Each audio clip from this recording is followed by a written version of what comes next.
Buenas noches, bienvenidos a Debate Político en su cuarta edición. Les saluda William Meléndez. Y Diana Verónica Ramos, muy buenas noches, bienvenidos. Es un gusto compartir con ustedes todos los domingos. Esta noche vamos a conversar con un partido político. Vamos a explicarles a ustedes, es de 4 partidos políticos que participan en la elección presidencial, solo uno tiene una particularidad, es que por primera vez esa fórmula está participando con un partido que se ensaya en una elección presidencial. Estamos hablando del partido Vamos, que de acuerdo a las preferencias electorales, Diana, marca más o menos en la preferencia el 1%.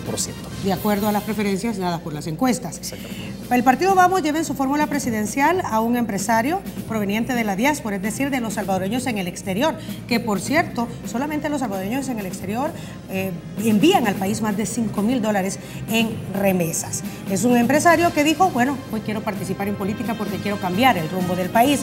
El otro es un profesional que también se ha convertido en un empresario, está incursionando en el mundo empresarial a través de su emprendimiento. Bienvenidos, esto es Debate Político.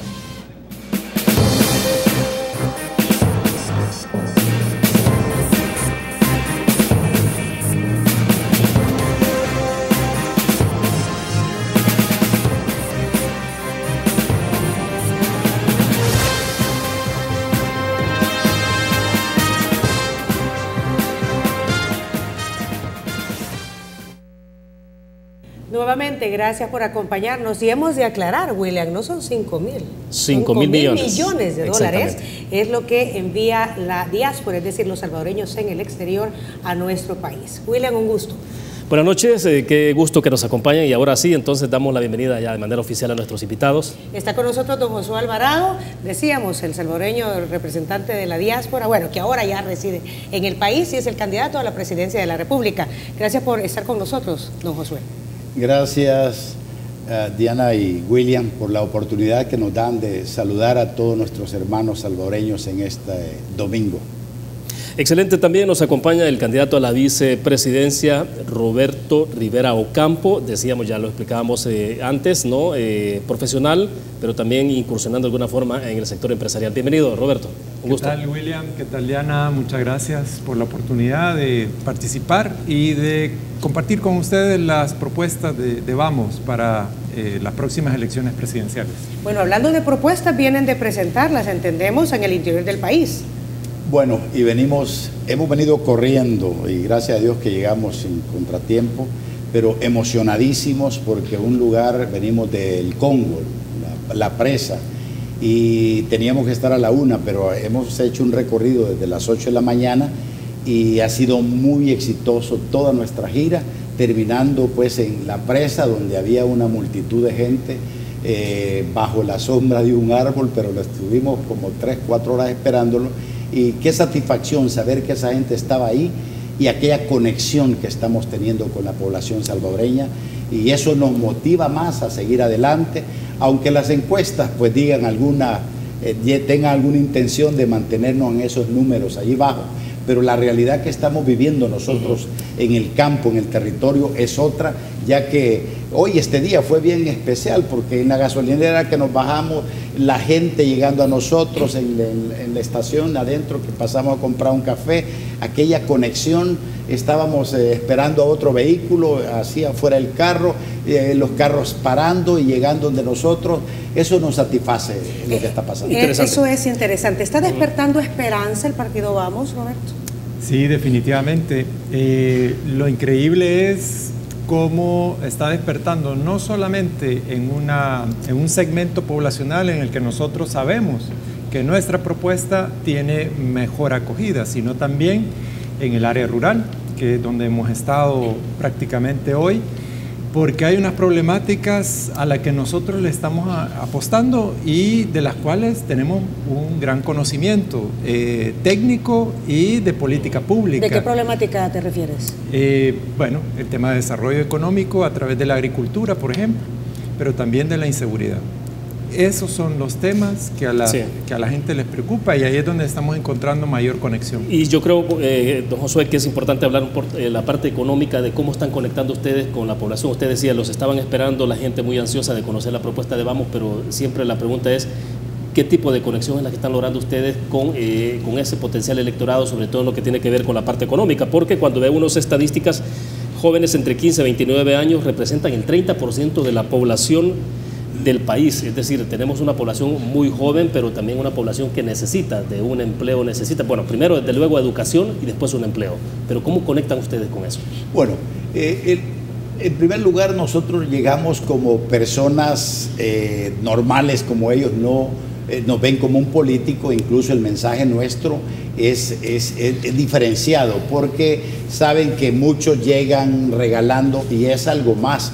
Nosotros no llevamos regalando láminas o diferentes cosas que lo hacen todos los partidos políticos, sino que con propuesta de que sí a nosotros nos interesa cambiarles la vida a nuestros hermanos salvadoreños. Y eso, cuando esa parte hace conexión, porque, y yo lo digo con la libertad, en este momento los partidos políticos están gastando millones en publicidad, millones en llenar estadios, pero en esencia, en el corazón de los políticos, todos los que tenemos ahorita en la contienda, no existe en el corazón de ellos el pensamiento cómo resolverle la vida a muchos de nuestros hermanos que la están pasando mal. Y si no lo vemos, gente que se está arriesgando a irse en esas caravanas, y otros que por la violencia o por el poco o el cero empleo que tienen, están escasamente hasta sin comer. Nos encontramos nosotros con ese tipo de personas. Antes de continuar precisamente con esas propuestas, don José, usted dice, a pesar de que hay una campaña publicitaria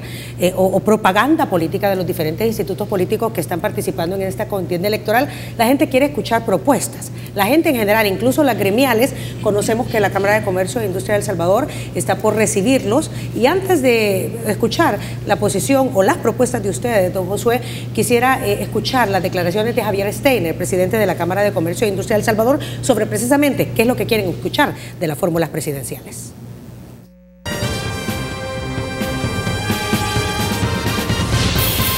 Yo creo que la expectativa para los candidatos es que ellos tengan propuestas concretas de cómo generarle oportunidades a los salvadoreños aquí en El Salvador.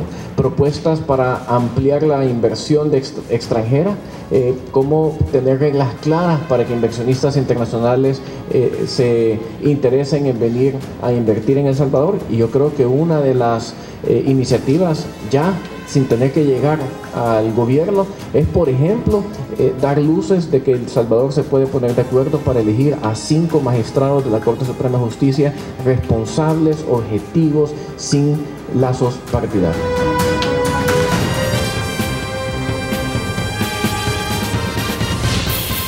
Bien, teníamos ahí las declaraciones de Javier Steiner, presidente de la Cámara de Comercio. Josué, explíquenos esta parte, porque usted es un empresario, ¿no? Que ha tenido mucho reconocimiento, mucho éxito, por ejemplo, en el trabajo en el exterior, concretamente en Estados Unidos. Pero acá en El Salvador, ¿de qué forma? ¿Cuál es, o sea, cómo se cimenta o cómo se transforma la base productiva económica para que esto pueda llegar a la población y entonces sí se pueda generar empleo?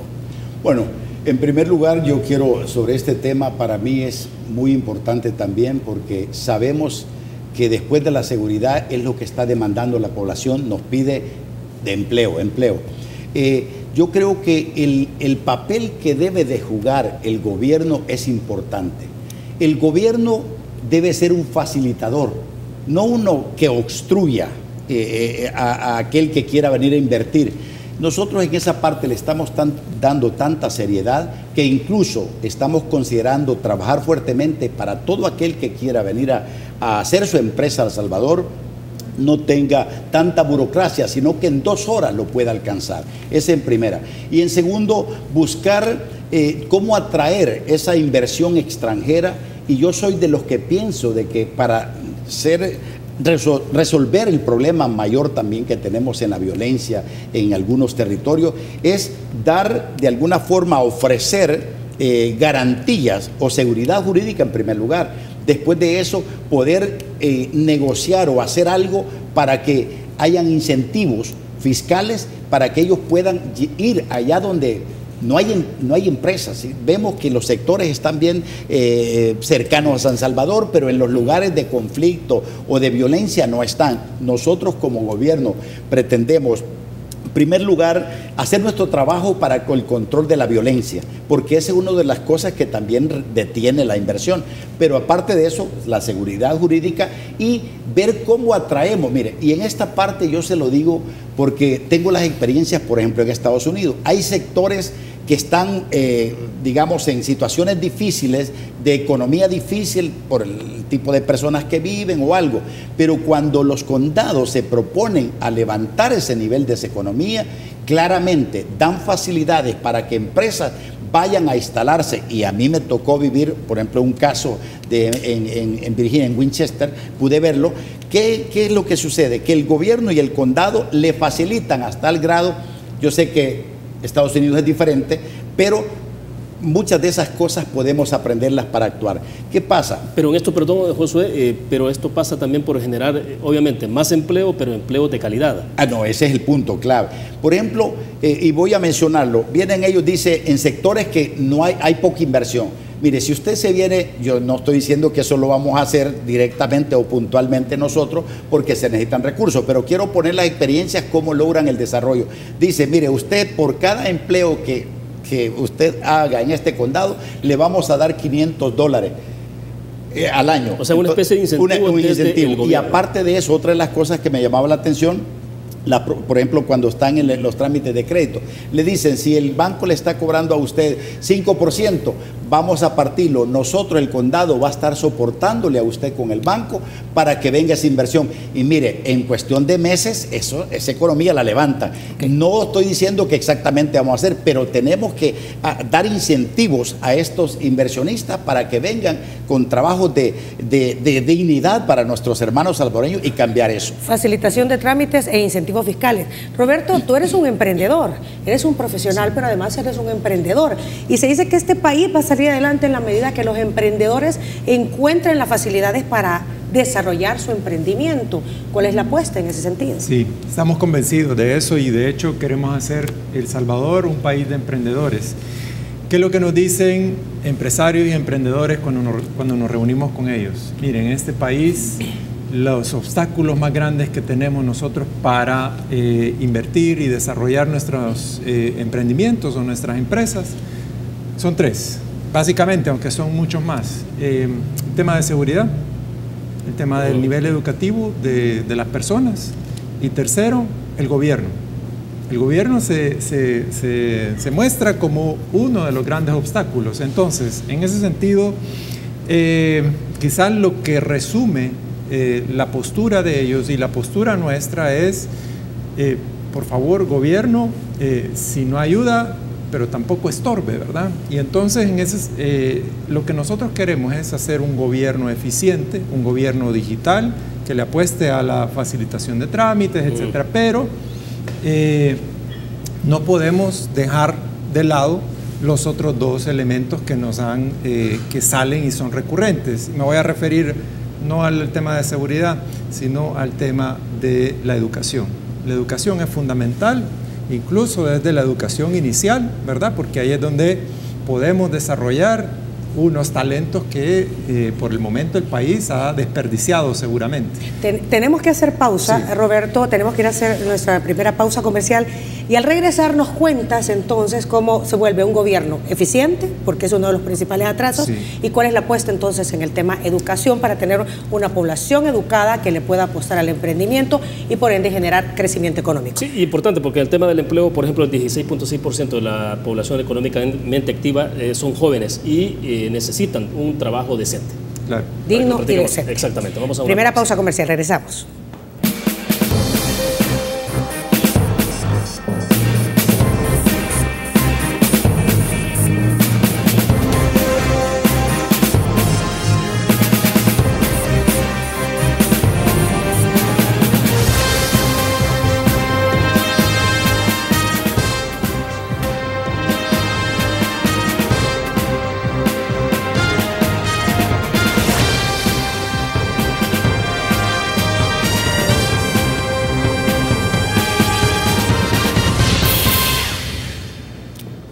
Continuamos con Debate Político, esta noche conversando con la fórmula presidencial presentada por el partido Vamos, Josué Alvarado y Roberto Rivera Ocampo. Hemos concluido la primera parte de este interesante debate y queremos que usted también sea parte de él a través de las redes sociales. Exactamente, tenemos habilitado en el Facebook Canal 33 TV, también puede escribirnos a través de nuestra cuenta de Twitter, nos encuentra a nosotros como Canal 33 TV. puede participar ahí con su pregunta o sus comentarios, estamos totalmente en vivo. En el primer bloque hablábamos sobre crecimiento económico, sobre el desarrollo de las empresas. Roberto, candidato a la vicepresidencia, tú nos decías hay dos obstáculos a vencer. Uno es tres, pero estábamos hablando de dos. Uno es la seguridad, sí, y el otro es... el nivel educativo y luego el Estado. El Estado, y el Estado decías... El Estado actualmente atrasa. Exacto, y se vuelve una barrera. Vaya, quizás para ir en orden, pues estábamos hablando de la educación y te digo esto porque luego voy a caer en el tema de la eficiencia del Estado. Tenemos una educación inicial que ha sido quizás donde menos hemos invertido como país, ¿verdad? Y estamos muy probablemente desperdiciando mucho talento, ¿verdad? Que se forma, las conexiones neuronales que se hacen en esa edad, de 0 a 6. Luego tenemos que apostarle porque la escuela pública sea una escuela globalizada. Y de hecho así se llama nuestro programa, Escuela Global. ¿Qué quiere decir eso? Es que nosotros formemos a los niños y jóvenes de tal manera que puedan, primero, decidir qué van a hacer, ¿verdad? Que van a estudiar en la universidad y tal, pero viendo a futuro, viendo la economía global. Y por último, está toda la educación superior. Y ahí lo que nos estamos imaginando son varias modalidades más flexibles, incluso que recorten el número de años que los jóvenes tienen que pasar en la universidad, ¿verdad? Para buscar esa conexión inmediata con el mercado laboral. ¿Y esto se logra a través de qué? ¿Especialización?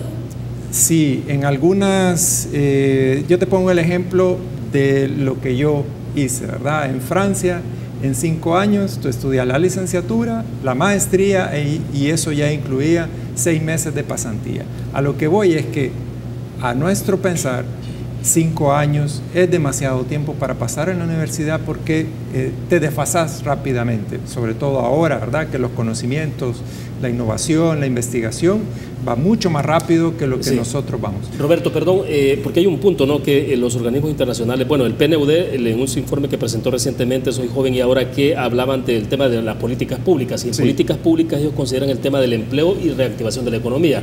Entonces, si lo pensamos más en un triángulo, pensaríamos entonces empleo, reactivación de la economía y también lo que tiene que ver con la base educativa.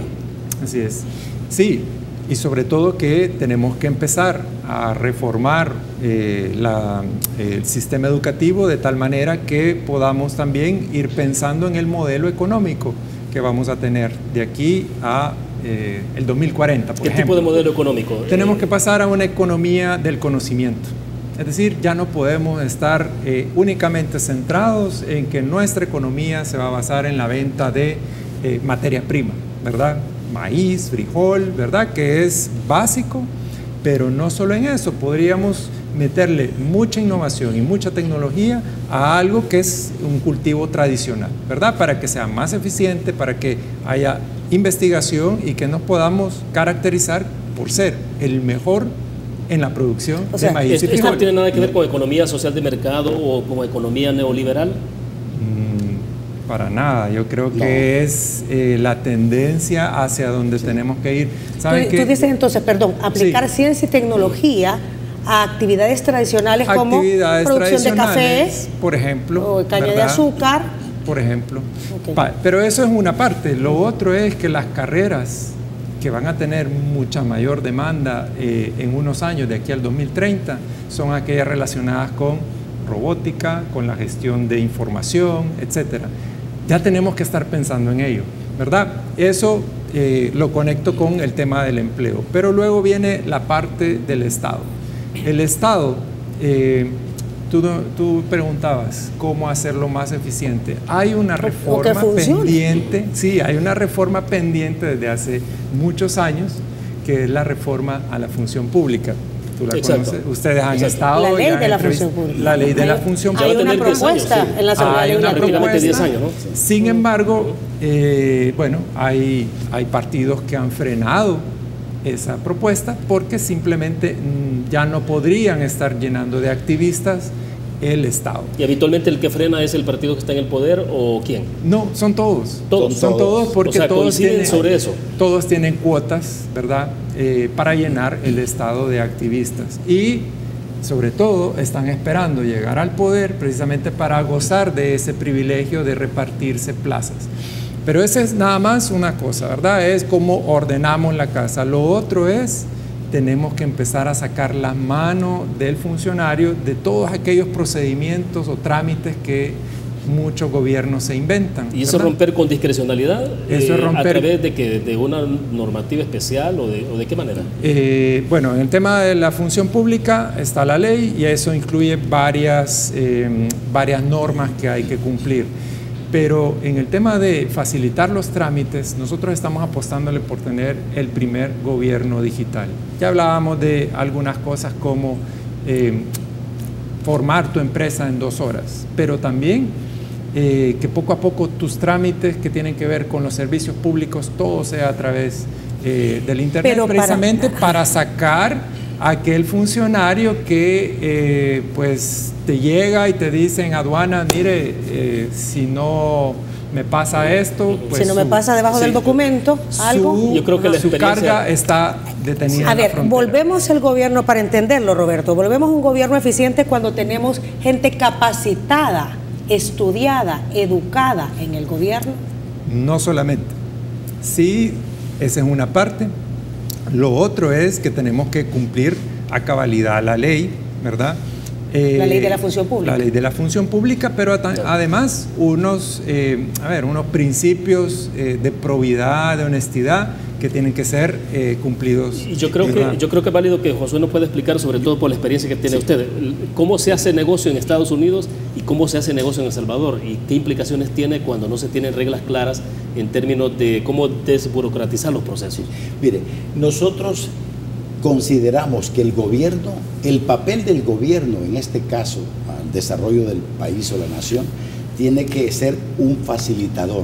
Y en esa parte lo tenemos bien claro. Por ejemplo, en nuestro gobierno estaremos nosotros apoyando la competitividad, donde, en primer lugar, como presidente, estaríamos tomando acción para que eso, todos los servidores públicos, en este caso los que están en el Ministerio de Hacienda, de diferentes ministerios que tengan alguna forma relación con aquella generación de alguna empresa que están haciendo, para eso. ¿Qué pasa? Que puedan ellos involucrarse a dar respuestas, soluciones a todos aquellos empresarios que están o van a venir a invertir, y que todos podamos, quizás en ese comité yo estaría presente con ellos para liderarlo, y que cada uno en su rama pueda responder a las necesidades y demandas de aquellas nuevas empresas que puedan venir. En estos momentos hay un organismo de mejora regulatoria. Entiendo que hay una ley en la Asamblea Legislativa, no sé si se terminó de aprobar o no, todavía sigue en estudio, pero precisamente busca esto, don Josué, que las diferentes instituciones hablen el mismo idioma, con la gente capacitada, educada, para que los procedimientos sean mucho más ágiles y por ende tener las respuestas rápidas de los permisos. Por ejemplo, en el caso, nosotros sabemos, y quizás si vamos a ver todos los procesos, nos encontraríamos que hay algunos procesos que los tardan hasta años para dar respuesta. Entonces, el objetivo nuestro como gobierno facilitador, tendríamos que estar envolviéndonos a que esos tiempos, esos periodos de tiempo se puedan reducir al máximo, no saltando la ley, sino y a propósito, ¿y qué hacer entonces con los tratados de libre comercio? Porque los tratados de libre comercio tienen sus propias dinámicas, sus propias normativas, incluso lo que tiene que ver con el cumplimiento de exigencias, por ejemplo, en la parte fitosanitaria, solo por citar algo. No, es que esa parte realmente nosotros no vamos a ir contra eso, pero muchas veces hay cosas de dar respuesta que la misma burocracia del funcionario público hace detener, por ejemplo, el caso de medio ambiente, cosas que si las aceleran pueden reducir los tiempos, porque yo sé que he escuchado a muchos empresarios que me dicen, mire, hay unos que tiran la toalla y se van porque lo ven tan imposible, y esas cosas no pueden estar pasando, porque a nuestro gobierno le va a importar muchísimo que vengan empresas y que si hay emprendedores internamente, apoyarlos para que puedan generar ese empleo, porque para mí, en posición de gobierno, no es el gobierno el encargado de dar los empleos, como lo hemos estado viendo en estos últimos periodos de gobierno. O sea, ¿usted no cree en el concepto ¿cómo se llama?, de la fábrica de empleos? No, mucho menos, o sea, no, que el gobierno se atribuya a eso, gobierno, no. Uh-huh. Que sí podemos ser como gobierno facilitadores para que todo aquel que quiera venir a El Salvador a instalarse con una empresa va a pasar por todas las reglas de ley, pero que no vea un obstáculo, porque quiero mencionarles que hoy que andamos en esto, hemos ido a Manhattan, a diferentes lugares del país, nos encontramos con muchos empresarios que dicen, nosotros fuimos que queríamos hacer esto y queríamos hacer lo otro, pero cuando vemos la burocracia, desistimos. Yo tenía un empresario americano, otro inglés, uno de Inglaterra que está haciendo negocio en diferentes partes del mundo, pero no fue posible hacer ese negocio en El Salvador porque la burocracia no lo permitió. En esa parte estaremos nosotros encima de ello, de nuestros ministros, para que podamos, todo aquel que tenga interés de venir a invertir, decirle, no vamos a romper la ley, pero vamos a facilitar. El gobierno tiene que ser va a ser un acompañante del emprendedor. ¿Y esto se va a hacer a través de un funcionario, comisionado presidencial para la facilitación de las empresas o cómo? Lo que vamos a hacer, en primer lugar, como presidente, estaría teniendo ese comité, reuniones periódicas para ver sobre eso y darle a cada ministro, si es de Hacienda, si es de Medio Ambiente, si es de Economía, para que todos nos sumemos y dar resultados. Porque eso es lo que pasa. Pero ahora, la burocracia en diferentes ministerios es terrible. ¿Y claro? Sí, yo no sé si se puede haber compromiso de cuántos empleos se pueden generar en cada año, por ejemplo. ¿Es posible establecer una cifra o no? Yo, no soy político, y los políticos aquí venían diciendo 300 o 100 o 200 mil. Lo que sí, que en la facilidad que vamos a dar como gobierno, estoy seguro que los números de empleo, de generamiento de empleo, van a estar. Porque no le vamos a poner de cuadrito las cosas a todo aquel que quiera venir a invertir, sino que le vamos a acompañar y ser un facilitador para que eso se logre. El otro tema es la seguridad o la inseguridad. Sí. Roberto, ¿cuál es la apuesta? Sí. La apuesta en el tema de seguridad, tenemos 4 componentes. El primero, obviamente, es la prevención. Quizás si los enumera, Roberto, porque tenemos que hacer una pausa. Rápidamente. Si rápidamente. Y después entramos en detalle. Reinserción y rehabilitación. Y luego está toda la parte de represión, ¿verdad? Que son básicamente los componentes de esta propuesta. Los desarrollamos en nuestro siguiente bloque, ¿les parece? Hacemos pausa comercial. Volvemos.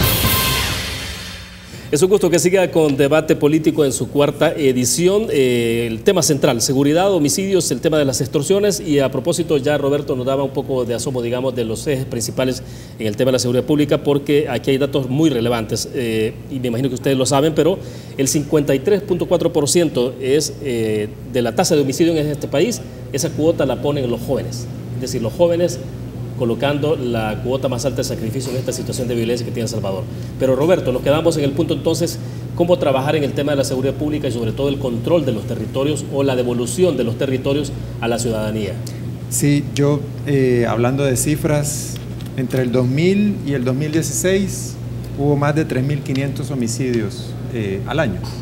Luego 780.000 niñas, niños, adolescentes y jóvenes en el 2016 fueron víctimas de esa violencia. O sea, estamos hablando de cifras importantes y estamos hablando también de cifras en términos económicos. 11% más o menos del PIB se dedica a este tema, que podríamos estarlo invirtiendo precisamente en lo que, en las causas que lo originan. En lo que le voy a comentar. Por ejemplo, en temas de prevención, nosotros estamos convencidos de que podemos recuperar los territorios. Siempre nos preguntan, ¿y cómo?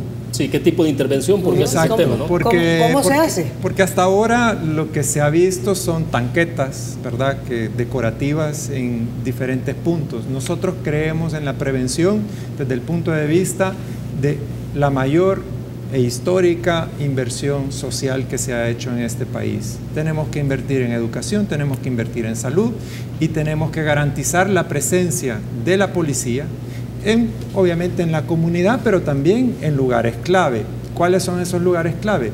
La escuela, ¿verdad? Lo que no puede ser es que nosotros, como sociedad, asumimos como normal la violencia dentro de las escuelas.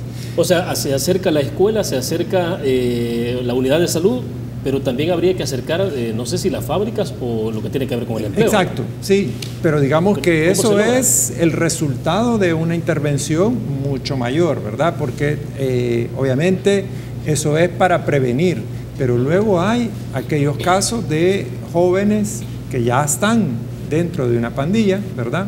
Y estos jóvenes tenemos que recuperarlos también, ¿verdad? Mediante la rehabilitación y la reinserción, ya sea volviendo a que estudien, a que trabajen, etc. Sí.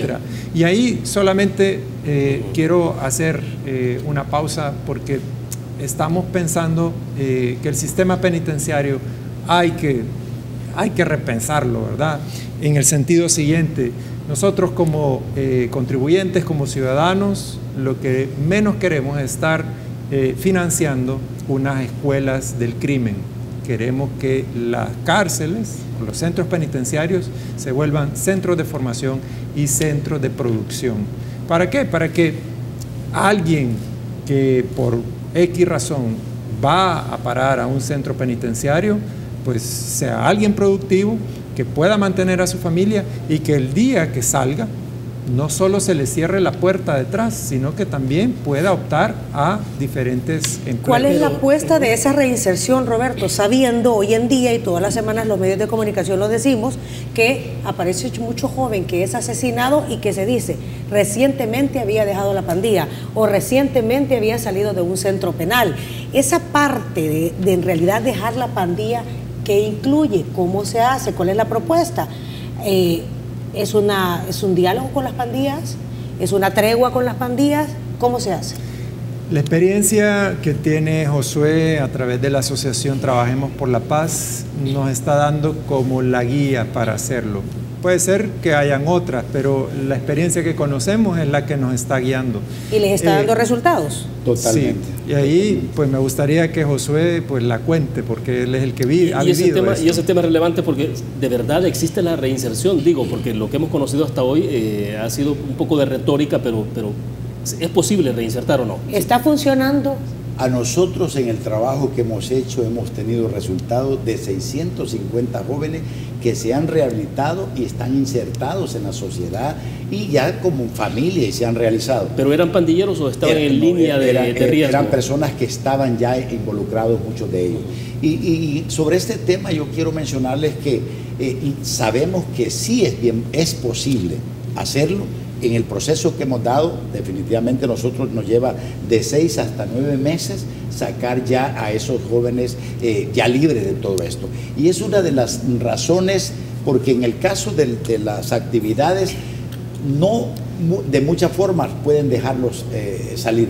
Tienen que ser, nuestro trabajo está vinculado con iglesias evangélicas, los cuales en los territorios de alto delincuencia, digamos de problemas de pandilla, hay ya iglesias establecidas y ellos son prácticamente con quienes trabajamos, ponemos el equipo de psicólogos y todo en ese proceso, y la única salvedad que les dan para que puedan y que sean reales, pues la reinserción es real, van a una iglesia, se rehabilitan y todo. ¿Quién les ha dado trabajo a estas personas que se han reinsertado? Bueno, tenemos en el caso de LIG, la empresa que ustedes conocen, nosotros en nuestra empresa le hemos dado oportunidad también de trabajo, e incluso los empresarios que tienen este tipo de personas nos dicen que vienen a ser más productivos, muchas veces más que los normales que no han estado. Estamos hablando entonces de una reinserción que involucra no solamente la voluntad de la sociedad del lugar, sino también estoy escuchando el empresariado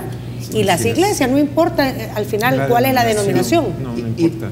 Y nosotros en ese campo, una de las cosas que tenemos, que nos vemos con mayor dificultad en este caso, es quién les dé el empleo, porque hay ciertos temores, pero en esa parte creemos que en esas áreas, Distrito Italia, Campanera, Majucla y todo eso, pueden ahí lograr llevarse las empresas y que hacer esos convenios con las empresas de que van a haber jóvenes para poder trabajar en eso. ¿Y quién le garantiza a las empresas que no van a ser extorsionados por el resto de los miembros de pandillas? Porque eso se escucha, don Josué. Sí, pero hay que garantizar y dar fe de que esos jóvenes han pasado todo un proceso. Porque aquí hay muchos que dicen, mire, este se rehabilitó o algo, pero eso lleva un tiempo y hay una medición de resultados. Bueno, solo romper con el estigma es difícil, ¿no? Sí. No digamos la parte ya del ejercicio concreto diario. No, y eso sabemos que esa es la dificultad, pero nosotros estamos creyendo de que en esos sectores, porque para mí es importante llevar industria, llevar empresa a esos sectores para que no tengan que salir y ahí se puedan reivindicar pues en su trabajo y todo eso. Y eso es posible. ¿Y en qué momento, perdón, José, en qué momento pueden llegar estas empresas?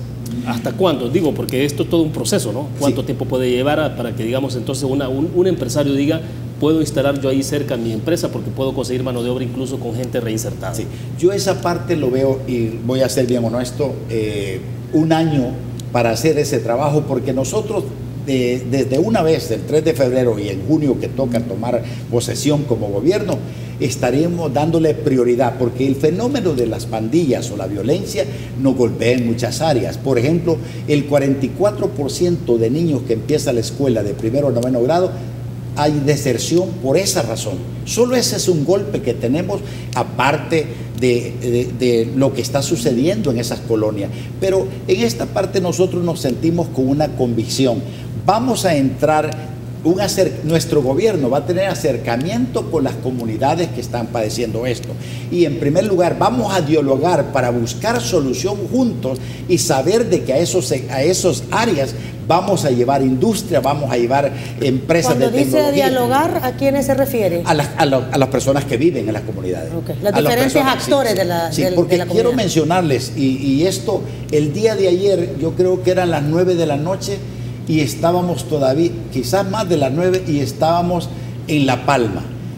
Fuimos parte aquí, eso está cerca aquí en San Salvador, y que muchos, incluso yo nunca conocía, no había conocido. Perdón, la comunidad de Las Palmas. La comunidad de Las Palmas, lo difícil, la calle, entramos con nuestros carros, estuvimos en el pequeñito estadio que tienen ahí, estuvimos compartiendo con todos los muchachos, hubo un torneo, salió el campeón, salimos ahí quizás a las 9:30, a las 10 de la noche de Las Palmas. Y entonces, wow, el ambiente, la gente en la calle con sus sillas, con todo, ¿cierto?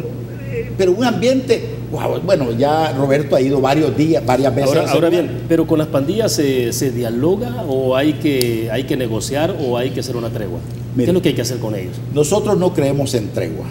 Definitivamente queremos plantear la reinserción, que eso es bien importante, la prevención, la reinserción, y después de eso, quiero mencionarles, para mí, dar la oportunidad a ellos, aquellos que no vamos a saltar la ley, los que tienen compromiso con la ley, tienen que pagar con la ley, pero que le damos primero la oportunidad, que aquel que se quiera rehabilitar, primero la rehabilitación, y ya reinsertado, buscar cómo lo vamos a reinsertar en las empresas, y después de aquellos que no quieran por la razón o el compromiso que tengan, ahí llegaría la autoridad y la ley.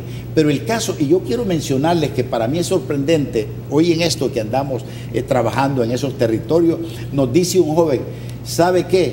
Para mí, mi caso, el primer productor de pandilleros y mareros, me lo decía el joven, es el gobierno. ¿Cómo así? Y me contó su historia. A mí, yo porque vivo en ese sector, me dijo, parece que es de Majucla, me llevaron, me pusieron un cargo, me tuvieron preso y salí libre. 3 años más tarde me volvieron a llevar por el mismo caso. Menos mal, me dice él, de que yo tengo mis principios cristianos, estoy estudiando y mis padres me han educado. Si no, yo fuera un pandillero más. Esa historia, porque llega a la cárcel, cuando sale termina como un pandillero. Y vamos a hablar precisamente de esa historia, la deuda del gobierno en materia de seguridad, en materia de familia, en materia de crecimiento económico, porque es parte de lo que está justificando en estos momentos, William, la migración de cientos de salvadoreños. Y justamente la experiencia que hemos tenido en las últimas semanas del éxodo de hondureños y salvadoreños en Estados Unidos. A eso me iba a referir, no solamente El Salvador, sino que los países del Triángulo Norte. ¿Cuál es la apuesta? De eso hablamos en breve. Volvemos.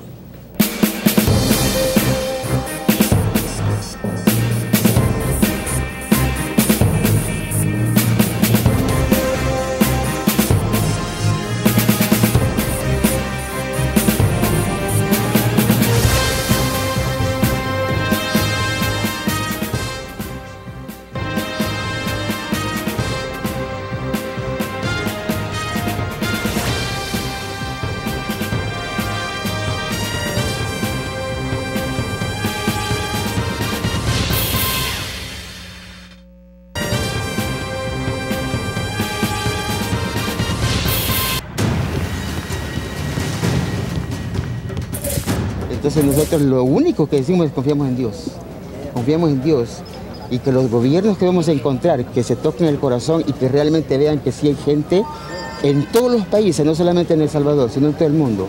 Hay buena gente, hay buen material, jóvenes talentos que no están siendo aprovechados por nosotros. A mis 2 hijos van por allá. Aquí no hay trabajo, corren peligro por la delincuencia. Es un dolor muy grande. Vamos a despedirnos de la familia con dolor, pero con esperanza. Llevo una nieta, un nieto, y llevo 2 hijos, y llevo una hija, y conmigo somos 6. Ahí vamos a ver qué nos espera. Primero Dios, lleguemos bien con bien. Pues buscar un mejor futuro, más que todo para la niña. ¿No les da miedo saber que pueden enfrentar peligros en el camino y también arriesgar a las niñas? Sí, pero con la ayuda de Dios, primero Dios, todo nos salga bien.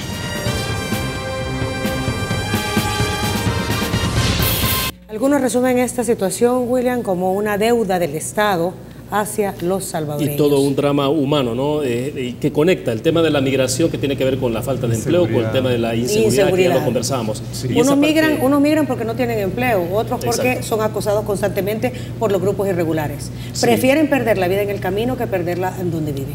¿Cómo se aborda, Roberto, este tema entonces para darle una solución integral?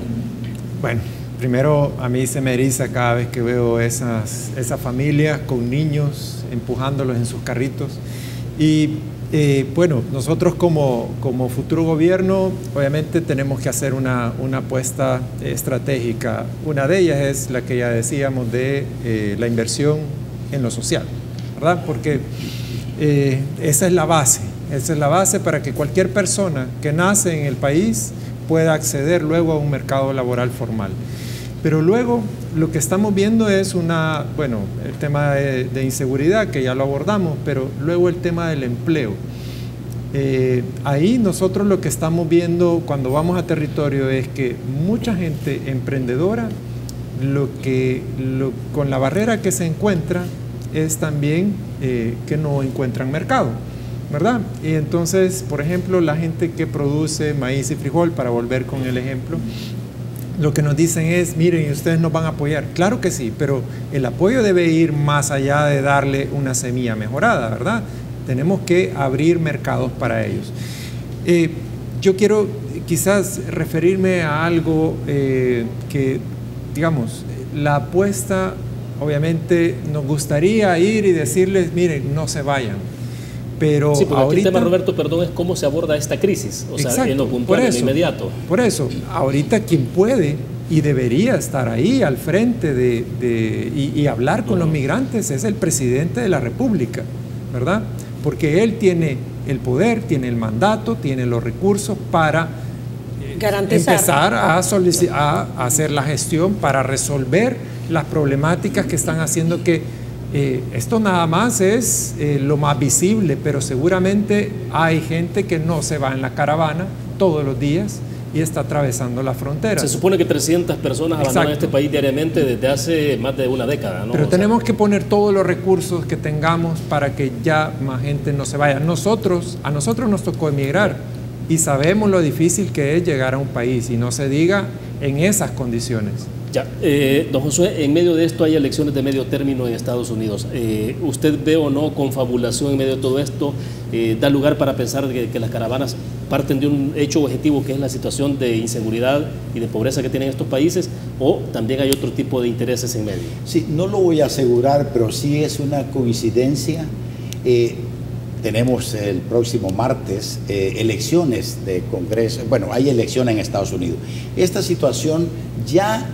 Antes de eso tenemos dificultades con los que han perdido el TPS, y hay un ambiente bastante hostil, digamos, bueno, aparte del señor Trump, y que eso ha generado que muchos americanos tengan negativa contra los hispanos.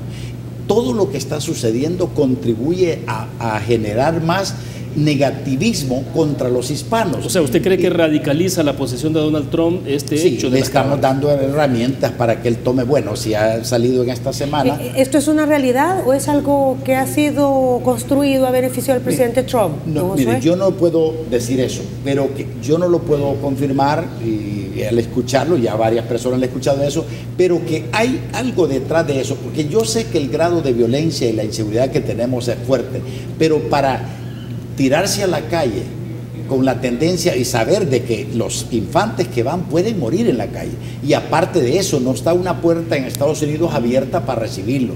Ya los que están allá, que han perdido el TPS, están en zozobra, y ahora estos grupos de personas que están encaminados, yo le diría que el gobierno, el Estado, debíamos de buscar solución a este problema, porque la exposición que están teniendo nuestros hermanos salvadoreños, a mí me parte el corazón ver las historias de muchos que se han ido, y esto debería ser el gobierno, debía estar preocupado cómo resolvemos esto, pero usted dice la atención primordial en estos momentos debería ser hacia estas caravanas de migrantes. Nos queda un poco más de un minuto para finalizar. Encuestas, ¿cuál es la lectura que ustedes dan en la interpretación? De acuerdo a las encuestas que hemos conocido, no sé qué números tendrán ustedes, por el partido Vamos, tendrías a su favor o de preferencia un poco más del 1% de los encuestados. La lectura que tenemos es que hay intereses de X o diferentes partidos para que nosotros no hagamos ese despegue, porque la realidad que vivimos en la calle y en todos lugares es totalmente diferente. Yo creo que en lo que va de este mes ya no nos van a poder mantener con esos márgenes así, porque estamos viendo una respuesta masiva de la población, y yo siempre lo he dicho, tenemos un solo camino para arriba, y eso lo vemos. Si hay segunda vuelta, ¿cuál va a ser el papel de Vamos entonces? Bueno, nosotros esperamos estar siendo parte en esa segunda vuelta, siendo parte. Y le digo a todos aquellos... ¿Siendo parte apoyando No, siendo parte, pasar nosotros a esa segunda vuelta. Aunque se parezca absurdo y lógico, pero tengo las convicciones de lo que va a pasar, de que nosotros estaremos en la segunda vuelta compitiendo no sé con quién. ¿Y apoyarían en todo caso de no pasar a una segunda vuelta, Roberto, si esto no se diera? ¿A quién apoyaría Vamos? Por el momento ese es un tema que no hemos tocado, lo vamos a tocar en su momento, porque yo creo que los partidos políticos, los otros tres, lo ponen bien difícil por cada caso de corrupción y por la forma en que hacen política, así que eso lo vamos a analizar llegado el 3 de febrero. Perfecto. El tiempo se nos ha agotado, así que, don Josué, gracias por compartir con nosotros. A ustedes, y somos la única opción limpia de toda la clase política que tenemos. Muchas gracias, Roberto. Gracias, y el 3 de febrero voten por Vamos. Bueno, había una consulta, si apoyaban o no la pena de muerte. No, definitivamente no. Así finalizamos. Gracias por habernos acompañado, feliz noche. Nos vemos el próximo domingo.